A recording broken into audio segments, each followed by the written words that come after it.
Greetings, friends. Welcome back to another episode of Dreamscapes. Today we are blessed again to have another content creator. This is our friend Sergio Halabi. And I forgot to ask if it was okay to say where you are in the world. Oh, yeah, it's fine. Yeah. I forgot. Can you tell? Yeah, no problem. I'm in Bahrain at the moment. Bahrain. Oh, that is fantastic. And I really love being able to talk to people, and I have, from all over the world. This is universal. Dreams are universal to the human condition. We all have them everywhere, no matter where we live, what language we speak. So it's great to be getting these different perspectives. I love it. Sergio Halabi, he is the host of the podcast Paradigm Shift, and you can also find him on Instagram at paradigm.shift.experience, and I'll put all the links in the description below.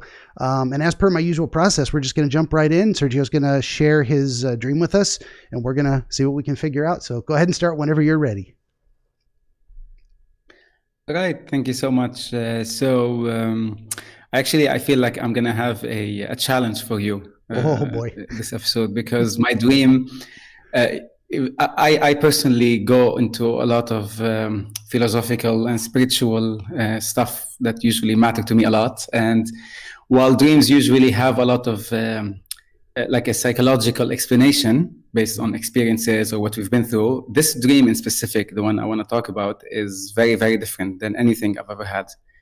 I usually have vivid dreams, recurring dreams. I've had, like, since I was a kid, I would have like nightmares, they're recurring for years and years. But this one in specific happened nearly around 6 or 7 years ago. And it's one of those things that stay with you, like they're just stuck. And in the dream, I actually experienced a sort of an NDE, a near-death experience within my dream. And so what happened was, all I know is that it started with me walking on some sort of a beach side. And there was, on my left is the beach, and there's like people walking, there are children playing, just regular stuff. On my right side, there are these restaurants and coffee shops. And I'm on this wooden walkway, just, strolling within that universe. And out of nowhere, I feel someone came from behind me and stabbed me in my back.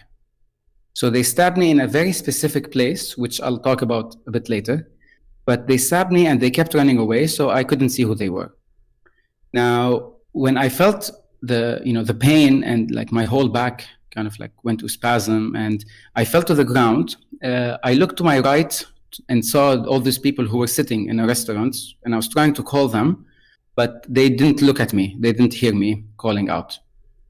Then out of nowhere, I looked to my left, and there was this young boy and young girl who were playing, and they were playing with a ball.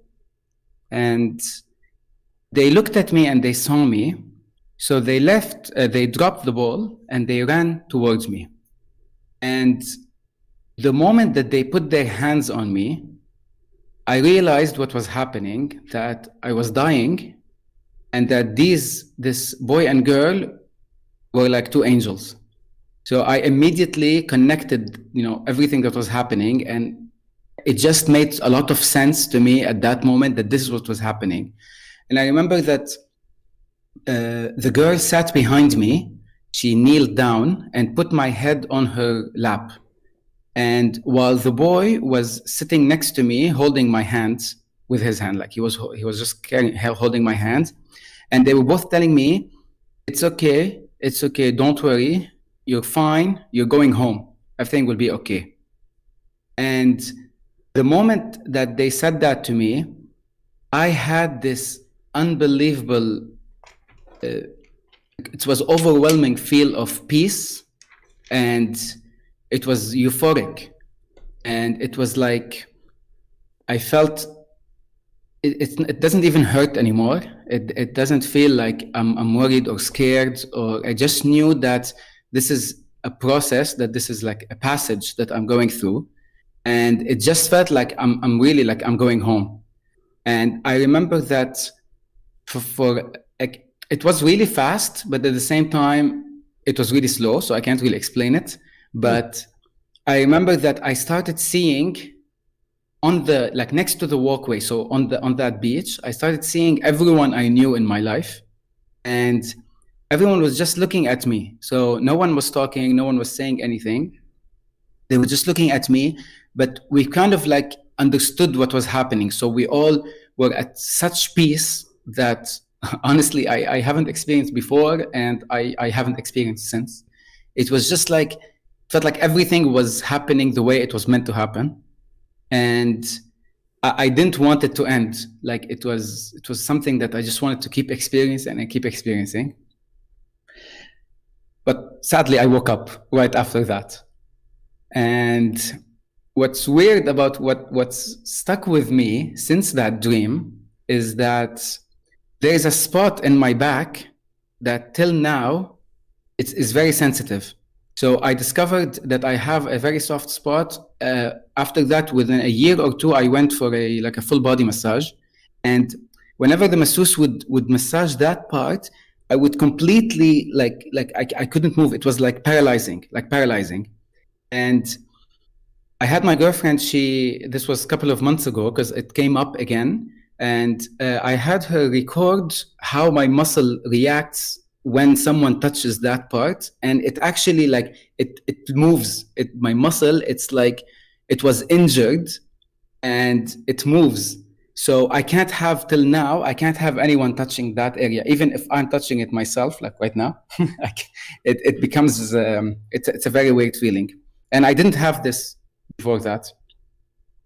And since then I actually became more interested in these kind of topics, and I interviewed. I mean, this is not about the dream anymore, so sure. I don't know if you wanna, if I should continue. No, that's okay. You can say a little bit more.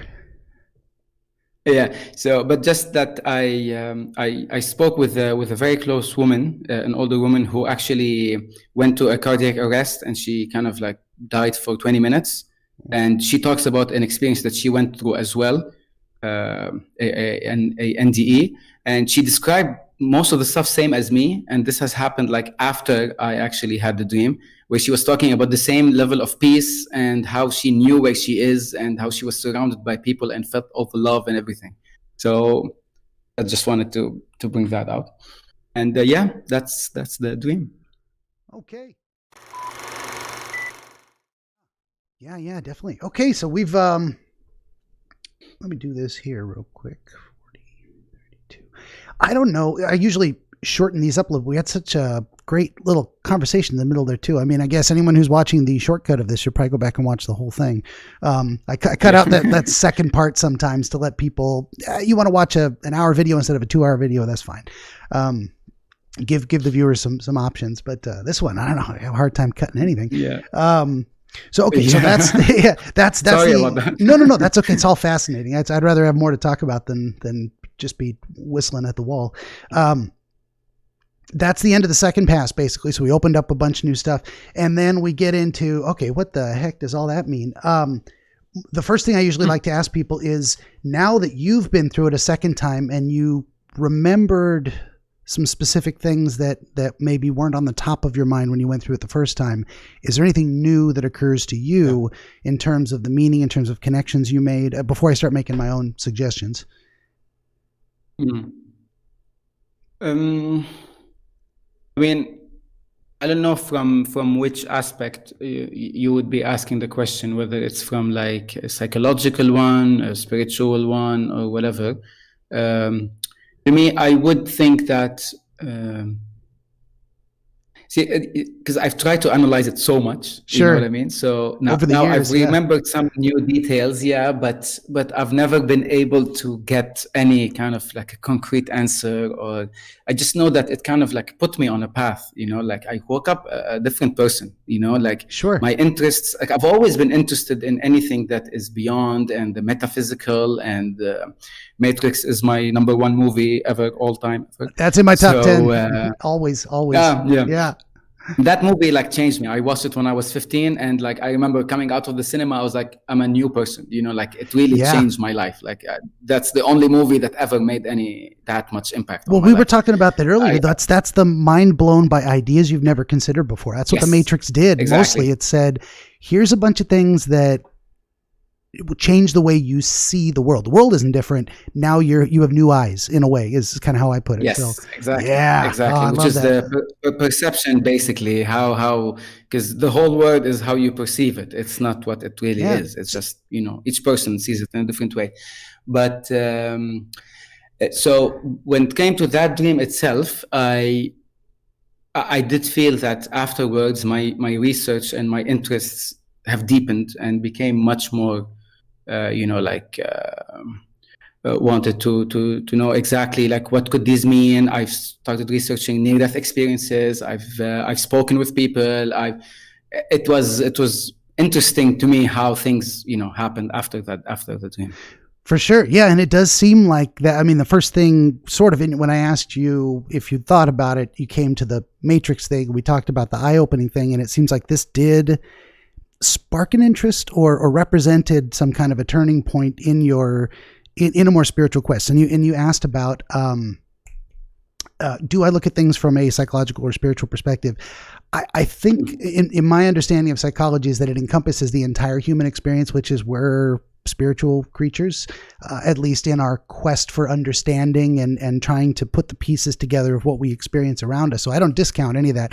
I don't know what to do with lucid dreams or prophetic dreams. That's not my specialty, but I don't discount it either. I'm like, there's a whole range of the paranormal. I'm like, what if people are psychic? I don't know. Which I've had those, maybe by they the are. way.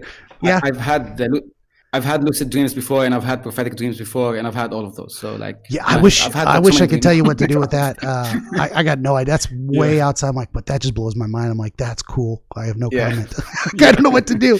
But this is this in terms of being representative. Yeah, this seems like it was important to you. So maybe what was on your mind prior to that is searching for an answer, or at least a direction, an understanding of what you want to know. I don't know if that's the right way to phrase it. Does that bring something? I get it. I get what you mean. I got what you mean.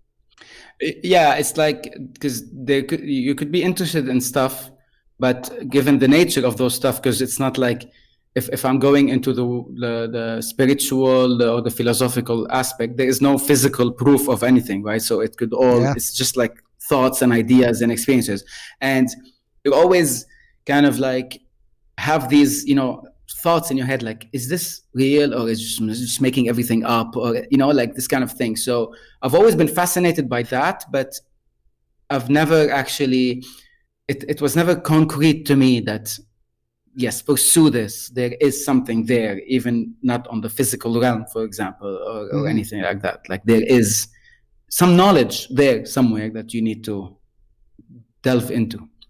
Yeah. So that dream kind of like brought that, kind of like pushed me there.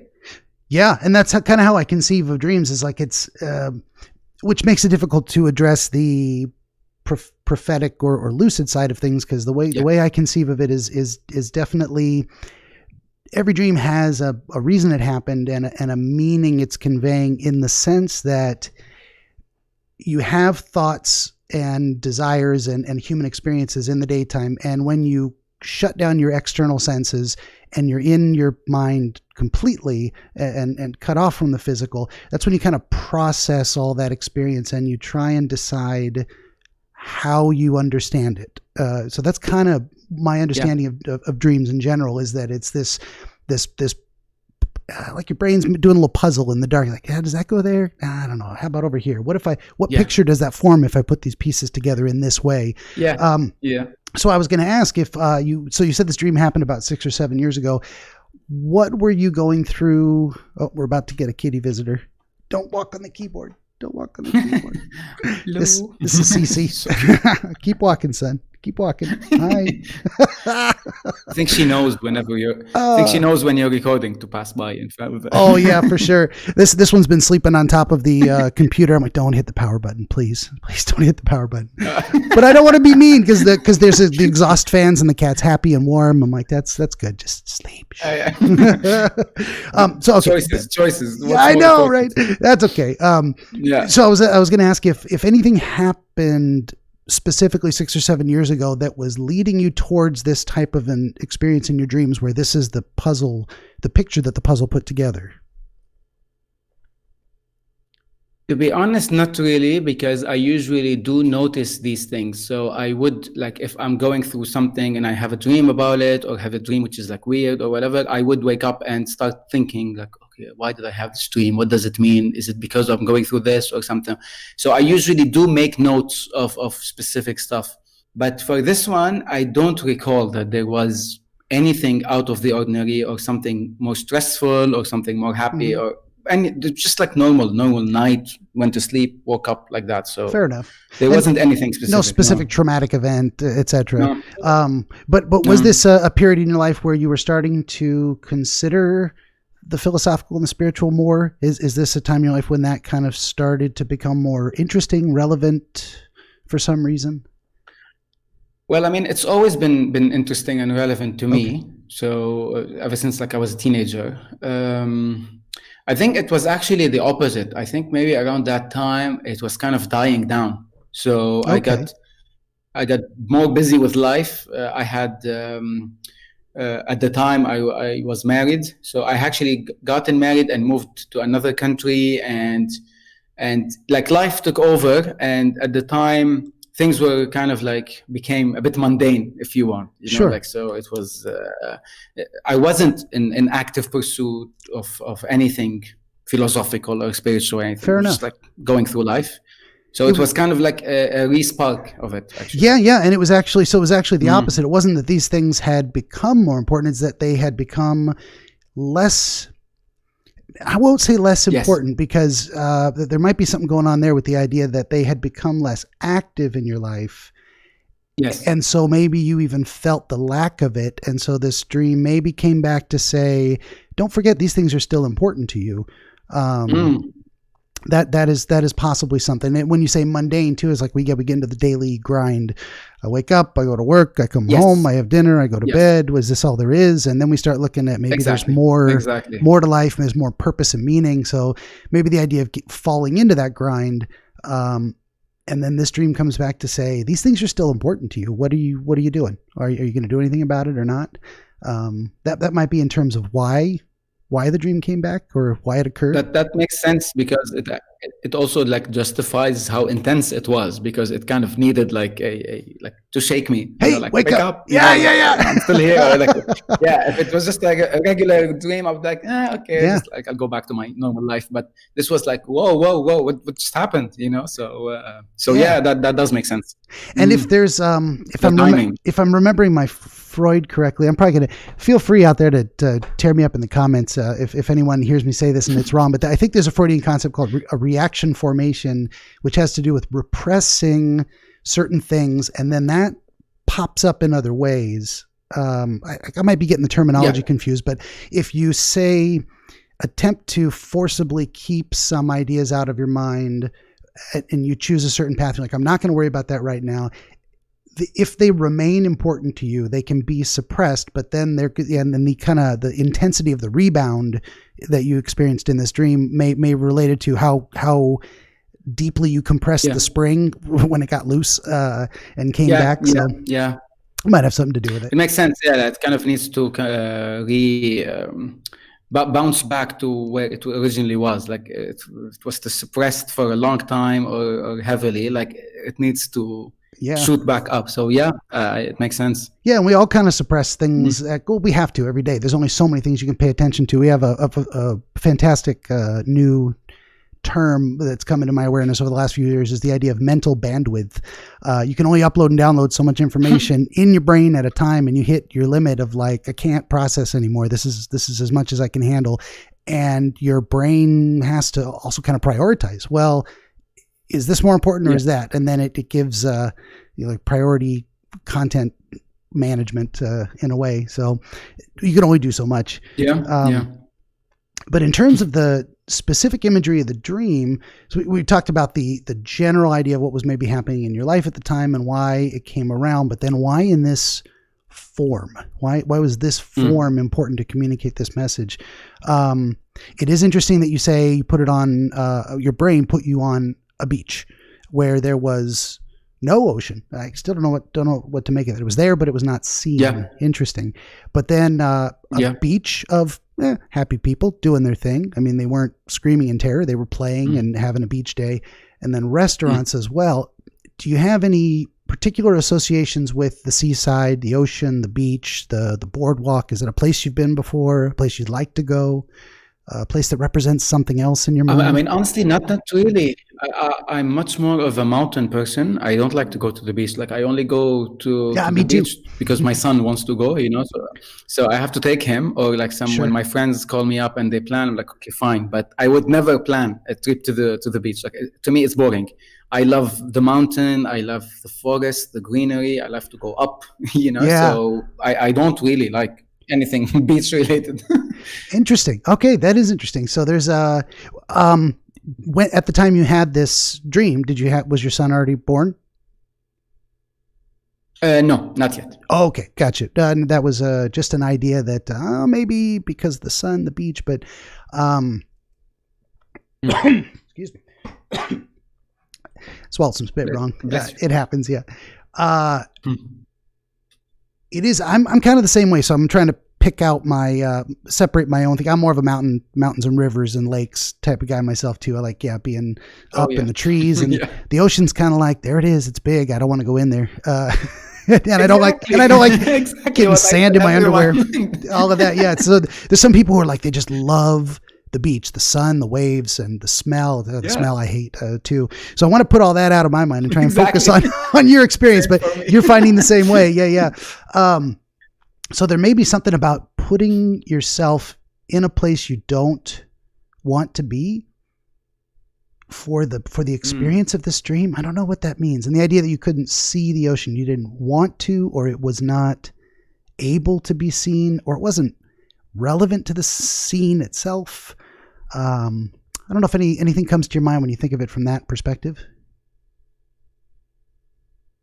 I mean, it does make sense that given that the first part of the dream was really, discomforting and everything like that. So it would make sense for it to happen in a place where I don't usually enjoy. So it's not like it wasn't a peaceful place from the start, and that would have changed how I react to it. So it's not like I was in a mountain, which I was like happy first, and then this thing happened to me, and I associated both the location and the experience. It was already in a place where I don't enjoy being anyway.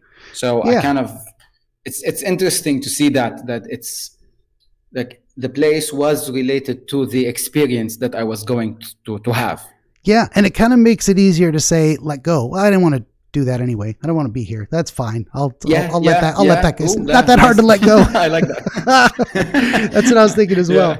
And it's not like keep me in the mountains. I'm happy. No. Get me away from the beach. I don't want to die. I like this place. It's like maybe dying's not so bad. I could leave here. That's no worries.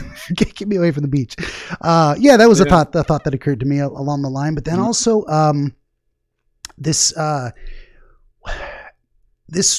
experience that happened to you was, in your mind, something that was externally kind of thrust, like a knife thrust upon you or thrust into you. There's that interesting imagery as well, by someone from behind, so unknown, unseen, and then you never know who they are. You don't get a distinction. It's almost like the person was a vehicle for the action and otherwise irrelevant. Yes. It was the action itself that was important. Yes, to make a note of that as well, because I didn't even really care about the person. So there was no wondering who that is, why they did this, what's happening. It kind of felt like he was part of the story, so he needed to do it and like move on. So even my thought process, even when I was in fear, scrolling and everything, I wasn't thinking about him. It was like, oh my God, come back. Who are you? Why did you do this? It's just like, okay, fine. You did it. Move on. Yeah, and that's an interesting thing that your mind did too, as well, is that the experience of the stabbing the pain, the blood, and then everything else that followed was more important than the person. You're not focused on what am I trying to say? It's not like you had an object, a specific person in your mind that you felt animosity towards, and you're acting out a drama of them harming you. It could have been an act of God, so to speak. It could have been just an arrow missed and flew over, someone threw a frisbee from the beach and it hit you in the head. It could have been anything random even. Exactly. But it is interesting that it was involuntary. This wasn't an action you took. This wasn't you, say, going to a cliff and saying, I'm going to jump. It was an external force acting upon you in some way. That seems relevant to the story as well. I'm not really sure how yet. I don't know if anything comes to your mind of like a forced external force causing change in some way or initiating a process. Something, my mind's playing around with that idea. Thing is, I haven't experienced much like in my life where things were, so like most of my adult life, basically, I've taken all my decisions on my own, and I've been in control of mostly everything. So obviously ups and downs happen, but overall, in terms of the choices that I made, like when I, moved to another country, the moment I got married, everything, my job, all that has always been me. Like nothing has been forced on me. So maybe the only thing I can think of being forced is the situation at home, because I do come from a broken home. And when I was a kid, my dad left, and, I lived with my mom, I was with my sister and everything. So that is the one thing I would actually think of that was kind of like forced on me, or like the reality is like, this is it, live with it. It's only like that. Anything else, I've made my own choices and just like lived like that. So fair enough. So it may not be linked to any specific actual real world event. Just like the dream itself is not related to, say, a specific trauma or dilemma you were facing in a very concrete way, but more of this. I don't know. I guess it seems relevant, but I'm not sure how to put it into context. That idea of it could be these feelings you were having of missing out on the spiritual side of life, and having that thrust back upon you, having that part of your mind that was suppressed. We could say like this coiled spring reacting and saying, you can't ignore this. So I'm not going to let you. This is happening. You're going to face this idea. Maybe that's the imagery. I don't know if that makes sense to you. It does make sense. It does make sense, because even looking back at everything that happened afterwards, it kind of worked, because I have been full on, like full gear into this whole world of spirituality and physical and philosophy and everything. So it did kind of like, if this was the goal of my brain, it achieved it very successfully. You know what I mean? Like, so it does make sense that it kind of like wake up, like it was shaking me. Like, you need to align yourself with what you want to do, or what you're here to do, or whatever. So I agree with that. Yes, it makes sense. It does make sense. Very good. Yeah. Well, and then also we're jumping around a little bit here, but the idea of death is, it's a strong metaphor in our minds for beginnings, endings, specifically endings, but also transitions, changes. It's like the turning of the seasons on Earth is the planet where you live dies in winter and comes back in spring. So we get this metaphorical cycle in our mind of life and death and rebirth. And so very often in dreams, death is a metaphor of our mind for the end of something and the beginning of something else. And actually your experience of it was this kind of terror of, oh my God, the end is coming. And then this kind of transformative experience of, oh, but that's okay. Something else is beginning, closing a door, opening a window type of thing. So is that kind of speaking to you a little bit? It does. And I think it's also more representative of the death of the mundane, if you want, or Yeah. like of that period of my life where I no longer cared about any of the topics that used to matter to me so much. So it did feel like, because that feeling of peace and warmth and everything that came after it felt like it's aligned with who I am, so that emotion of like I'm going home, like the death experience, or Yeah. that, okay, this is all fine, this is all okay. I would relate it, like you're saying, to me coming back to who I truly am in terms of what my interests are and what I believe I'm here, alive to do, and my purpose, and Yeah. what my soul is aligned with, and stuff like that. So I get it. Yeah, and that brings us also to the kind of experience of that letting go and the reassurance. And you've got the children that come to you, and the knowing that they are angels, a force of good, in a metaphorical sense, but then also the approval, say, of your of all the people that this is something that like, say, spiritual forces and earthly forces are in agreement, in alignment on this transition being a good thing. Yes, there is that.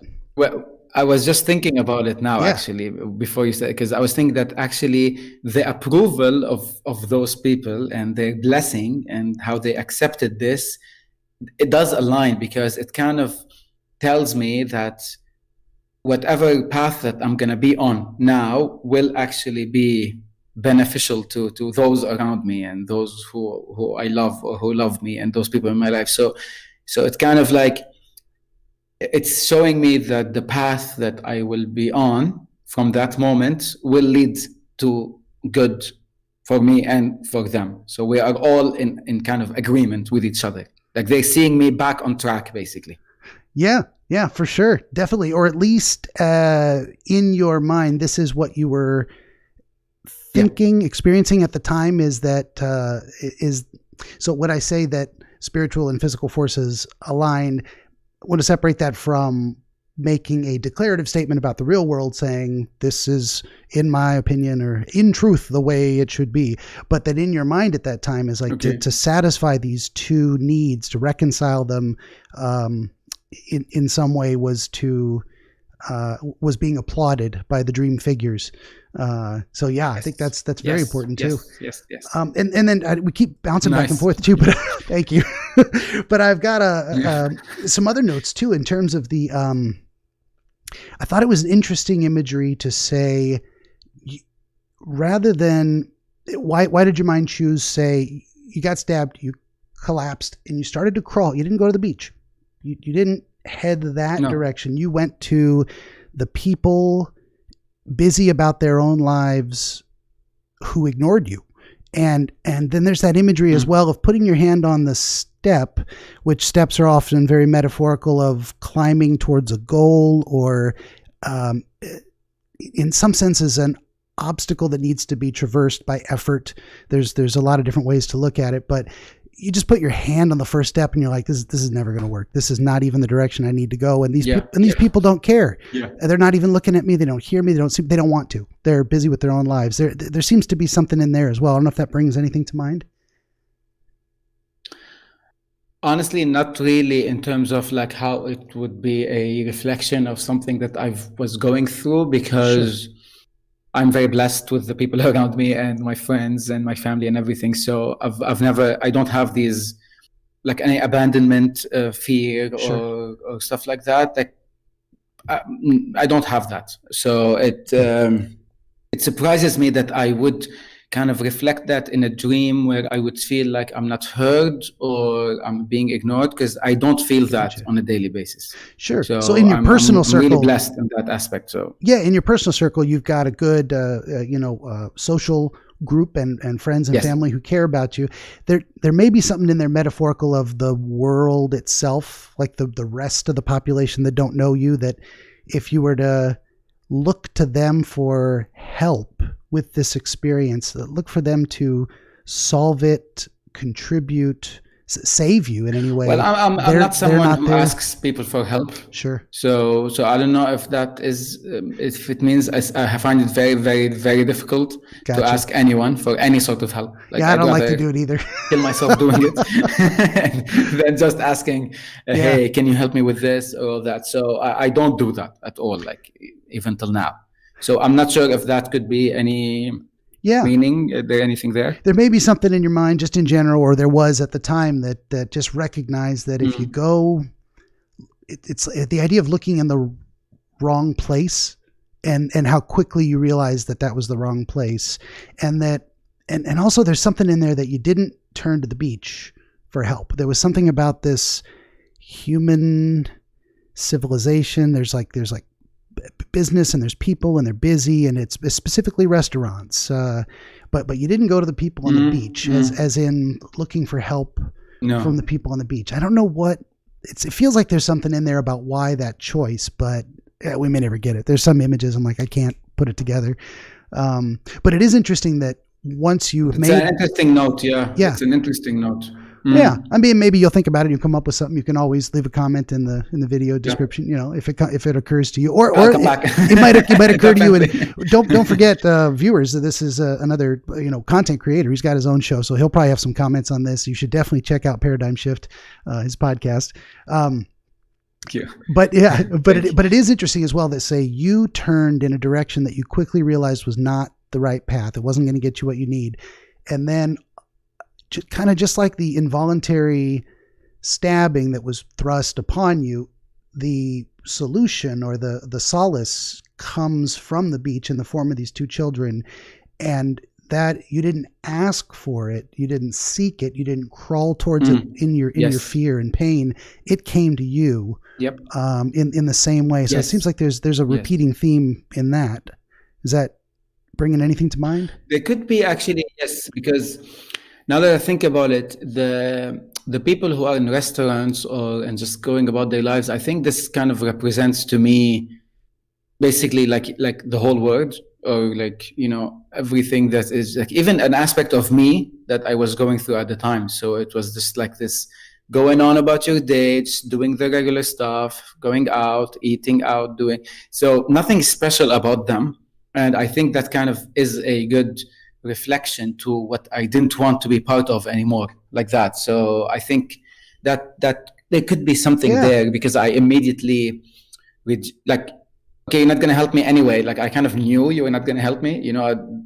There was a sense of like, I'm asking for help, but at the same time, I know I'm not going to get it back. So I knew the type of, I don't want to say people, but the type of life that I'm going after, and I'm not gonna get any answers or solutions or whatever. So, but when I flipped and I didn't ask for another one as well. So I didn't look at the beach and ask those people for help. I think they both represented different aspects of life that I don't want to be part of anymore. But when those kids came and ran towards me, it was like forced, but a good kind of like forcing it, like it's not invasive, but it's more like, like come like that. So yeah, for sure. And then when we say forced, I mean technically they forced their attention on you, but that in a way that doesn't feel like force. It doesn't feel like they were doing something against your will. It was a welcome addition rather than yes. Gotcha. And then, that was the other thing that was kind of fascinating to me, was the knowledge of the ages of the children, that it was specifically a boy and a girl, that one was, the girl was specifically 2 years older. And I was going to get into whether you had siblings that were of that age apart. I mean, my sister is older than me. She's 5 years older than me. Okay. And, honestly, when you asked me, when I told you about the age and everything, I don't know if it's related or not or whatever, but I was 8 when my parents split. So I'm not sure if that kind of like has any association with the boy, because he was 8 as well in the dream. Yeah, it could. So that's the only kind of association do something that I've experienced or whatever, this is what I could think of. But in the dream, definitely, you didn't look at the boy and say, "That's me." I mean, you didn't have that experience in the dream. No. Okay. No, at all. So it at could all, no. could be It related. was just like two separate beings. Yeah, and it could be related. I don't want to assume that it is, and I don't want to rule it out. But it is interesting. So there was a boy and a girl that were, and you do have an older sister. She's a little older than that. But maybe there's something in there in terms of, and then it may be also relevant that the girl was the one that put your head in her lap, stroked your hair, comforting, like. I mean, we've seen many iconic representations of that. If you've watched any media ever, it's a thing. It's, of course you would see that. Yeah. And it may exist, it seems to exist across cultures. And then the idea that, so she offered a more physical comfort of rest your head, I'll pet your brow. And he offered a more verbal or intellectual reassurance. Yeah. That was an interesting thing. Yeah. Too. I think it's, I think that would be, I mean, I wouldn't have thought of it at the time, but now with, more stuff that I read and everything, and I could relate it to how I see male and female energy. Sure. Because, and how a female energy is more nurturing and comforting, whereas male energy is more rigid and more intellectual and thinking. So it's a bit different, and that's how it was represented at the time, because she was really, she wasn't telling me that it's okay and like soon it'll be over. She wasn't saying anything. She was just like literally just like comforting me with her hand, and like very physical and very warm, whereas he kind of like took a more intellectual rigid role of like, it's okay, everything's gonna be fine, you're gonna get through this, stuff like that. So I think there's something there, and that is exactly what I made in my notes too, that okay, we've got, say, broad strokes, masculine, feminine energy, and the feminine does tend to be, say, more physically comforting, and the masculine energy would be more intellectually focused. And what I mean by that is that a woman, say, would be more likely to, oh, you're hurt, let me give you a hug, let me kiss your boo-boo. And but a man, say, would be more likely to, well, what did you screw up and how can we fix it? And let's talk about this. And, that kind of stuff, that more focused on, let me tell you what's happening. And the girl's like, let me just, but you had, so you had both types of energy comforting you at the same time. And you had this physical experience of the pain fading away physically. And then the intellectual comfort of knowing it's okay. Everything that's happening is normal. It's not going to be a bad thing. Let this happen. So you've got this, the yin yang is one of my favorite symbols of all time.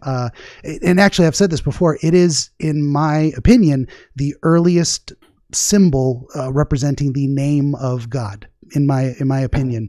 That's this wholeness, duality type of thing. I definitely agree with that when it comes to the yin yang and the whole aspect of duality and what it means and it represents. Sadly, it's been misrepresented or understood over time, and in different cultures and religions and stuff. But no, I understand that, and I'm a very big believer of the two, of like duality in everything, basically, when it comes to masculine, feminine energy, when it comes to different aspects of God or whatever. And it's something you said, which is interesting. It's like she kind of took away my physical pain, but he took away the fear. So one kind of healed me on a physical level, and one healed me on a emotional level. Yeah, for sure. And that knowing and sensing type. And that's more duality. There's like layers of duality in the mind, in the body, and in everything. Everything's blowing my own mind here. Now I'm getting lost in this. Wow, I'm having a wow moment. You're gonna have a very nice dream tonight, I guarantee. I hope I can remember it. That'd be nice. One of these days, I'm actually going to do an episode where there's a couple of dreams I remember, and actually from 20 years ago, because I wrote them down as fast as I could, and maybe that's something I need to start trying to do again. We get to publish my own dream journal someday. Dream journal is the best way, by the way, to keep having dreams. For sure. Yeah, and to remember them, because you have that that jumble of images and sensations, and if you get them out on paper, that's why I do That's why I do this. Is why I take notes while we're doing. I can't remember. I can't remember shit. So, I don't know if I had any other specific notes.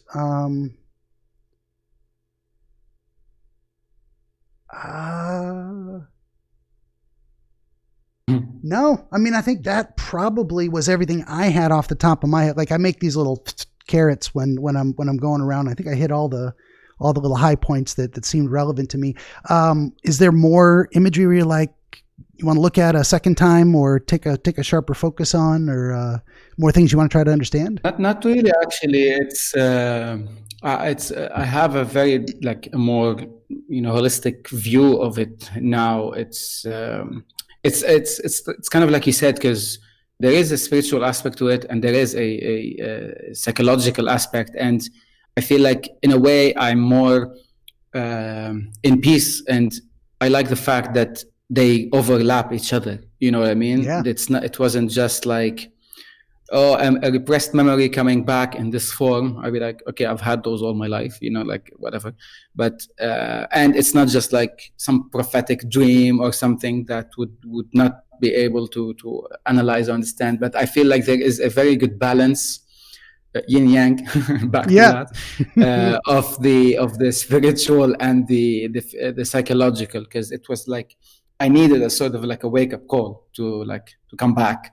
And it took the form of that topic, which is really interesting to me, and it's something that I've always felt like attracted to, and something I want to pursue, and something. So it makes sense. It makes sense to me. Yeah. Very good. Yeah. So I mean, at this point, you feel like you have a better, deeper understanding of where the dream was coming from, what it was trying to tell you. Good deal. Yeah. And I'm actually, it feels good that. That like from then till now I've actually been on a path, and it's good to feel like that thing did work. You know what I mean? Like whatever shape it took, it's kind of like, hey, that actually did work. Looking back. So yeah, I like it. I don't remember who said it. I looked this up a while ago, but someone's quote was, "Pay attention to your dreams; they know the way."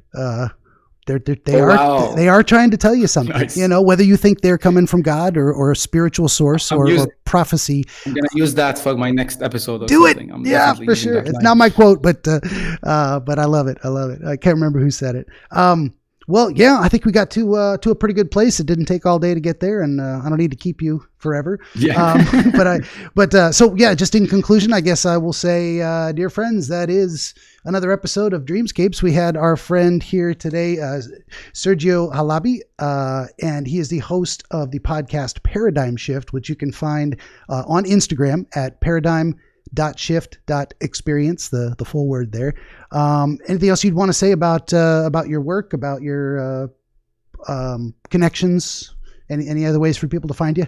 Oh, no, it's okay. Just come follow me on my Instagram, and you'll find all the podcast, and you'll find other stuff that I do as well. I share different thoughts and ideas that I get. And I just want to thank you so much for having me on the show. I really, really like it. When I first saw it, and I watched a lot of episodes, and I couldn't stop. And I really like the idea, and I think you're doing a great job. So thank you so much for having me. Really. Thank you. I really appreciate you being here and sharing with us. And that's all it takes, folks. Just contact me. I'll talk to anybody. And usually we have a pretty good time about it, and things are chill. And yeah, that's it. Hey, don't forget to look in the description links below. Like, share, subscribe, tell your friends, buy my book if you want to, that kind of thing. I got a podcast, all that good stuff. And I'll just say thanks for listening.